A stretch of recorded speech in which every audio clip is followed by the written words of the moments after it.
CS 뉴스인타임 시작합니다. 13일 새벽 쏟아진 장대비에 산청에선 토사가 유실되며 건물이 붕괴되는 사고가 발생했습니다.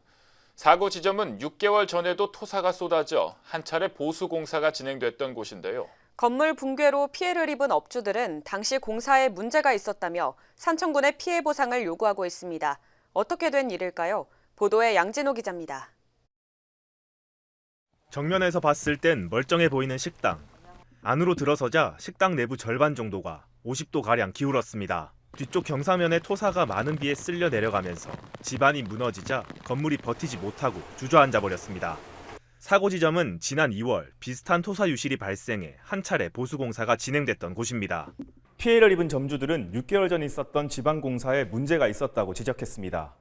집안에 물기를 내지 않은 채 자갈만 깔아도 큰 비에 취약할 수밖에 없었다는 겁니다.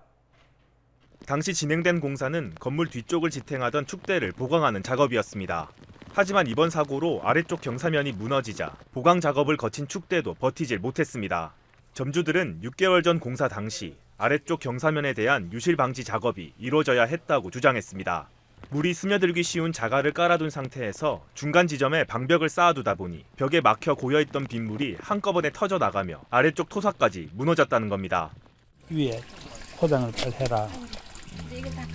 공사하고 한 4, 5m 간격을 자갈로 깔아놨어요.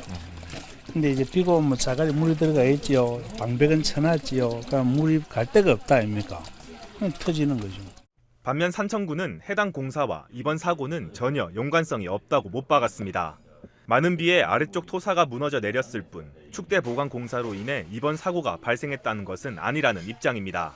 주 원인을 보면 이 옹백이 문제가 아니고 밑에 사면이 한 30m 이상 되거든요. 사면이 붕괴가 되니까 그 부분이 치 내려간 게거든요. 이거 와서 보시면 알겠지만은 밑에부터 지금 전체적으로 이 붕괴가 일어난 게거든요.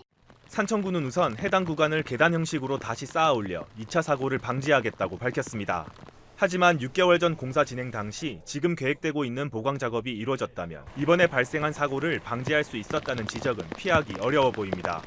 군은 정확한 피해 규모가 집계되는 대로 보수공사와 함께 보상 절차를 밟을 예정입니다.